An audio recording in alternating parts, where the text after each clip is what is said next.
My name is Margaret Lewis. I'm 61 years old. I live alone in a small house in Bath, England. My husband passed away 9 years ago. Since then, life has been quiet. Maybe too quiet.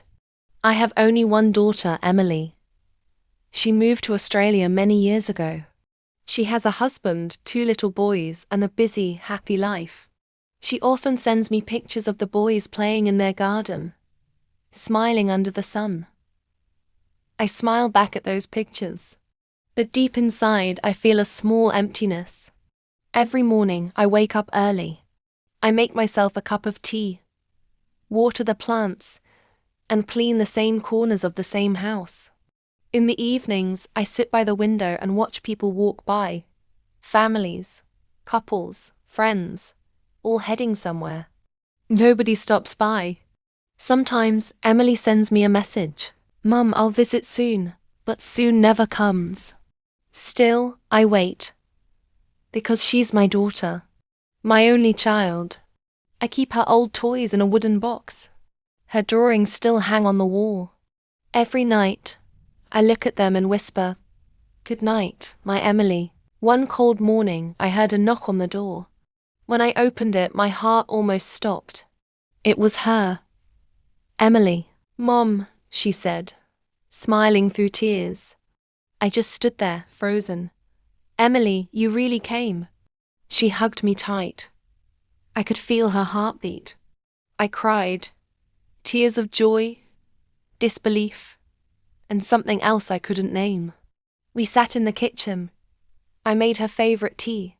We talked for hours about her husband, her boys, her life in Australia. She looked so grown up, so sure of herself. Then she said, "Mom, I want you to come with me. You shouldn't be alone anymore. You'll love it there." I didn't know what to say.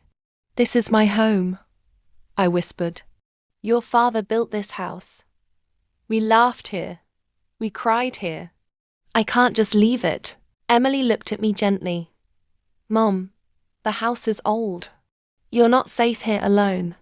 You'll have your own room in Australia. The boys will be so happy to see you." That night, I didn't sleep. I looked around my house. The photos, the furniture, the memories. I didn't want to let go. But she was my daughter, and she had come all this way for me. In the morning, Emily said softly, "Mum, we can sell this house. You won't need it there. You'll have a new start." I looked at her. She smiled like everything was already decided. I thought, maybe this is love. Maybe this is her way of taking care of me. So, I said yes. We sold the house. She took care of everything. She kept the money, saying she'd handle my new home. I trusted her. I packed one small bag, some clothes, a few photos, and her childhood drawings. At the train station, Emily said, "Mum, wait here. I'll get your wheelchair." "The platform is too far." I nodded and sat on a bench. "All right, dear. I'll wait." She walked away. I watched her go through the crowd, her yellow scarf swinging behind her. 10 minutes passed, then 20, then 30. I started to worry. I looked for her face among the people rushing by, but she wasn't there. An hour passed. I told myself she'd come back. She must have gotten stuck somewhere. Then a security guard approached me. "Ma'am, are you waiting for someone?" I smiled weakly. "Yes, my daughter. She went to get a wheelchair for me. We're going to Australia." He looked concerned. "Do you have her picture?" I pulled out a photo from my purse and showed it to him, along with my ticket. He nodded. "Please wait here. I'll check." I thanked him and waited again. After a while, he returned. His face said everything before his words did. He sat beside me and said gently, "I'm sorry, Mum.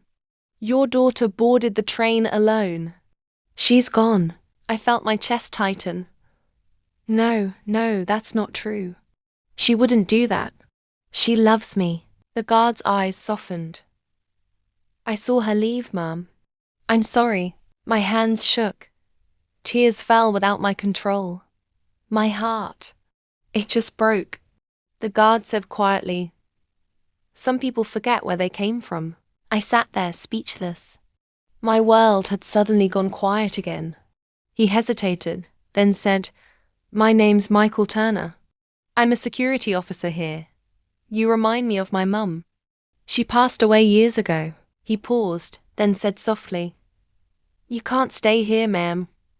Please come with me. My wife is kind. She'll cook for you. You'll be safe." I said, "I don't want to bother you." He smiled. "You won't. It's not a bother. It's a blessing." He called his wife Anna and told her, "I found an old lady alone at the station. Her daughter left her. Can she stay with us for a while?" I heard Anna's voice through the phone. "Bring her home." That night, I stayed in their small apartment. Anna made soup for me. She talked to me gently, like a daughter. I cried quietly in the guest room, missing Emily, missing everything I'd lost. Days passed. Michael took care of everything, my medicine, my checkups, my comfort. He treated me like his own mother. One morning, Michael got a phone call. He went to another room. I noticed his eyes looked sad when he returned. "Is something wrong?" I asked. He smiled faintly. "No, everything's fine." But it wasn't. He had just learned that the flight Emily took crashed. There were no survivors. He didn't tell me. He couldn't. He knew I still loved her. And I did. Even after what she did, I prayed for her. Every night. I prayed for her children. For her soul. For all mothers who sit waiting for someone who never comes back. Weeks turned into months. Michael and Anna became my family. Their home became my home. One day, Michael asked, "Do you ever miss your old house?" I smiled. "No. I lost a house. But I found a home. And maybe that's what life gives us. Not always what we want, but what we need." I'm Margaret Lewis, and this is my story. What would you do if you were in my place? Tell me in the comments below. And if this story touched your heart, please like, share, and subscribe for more stories like this.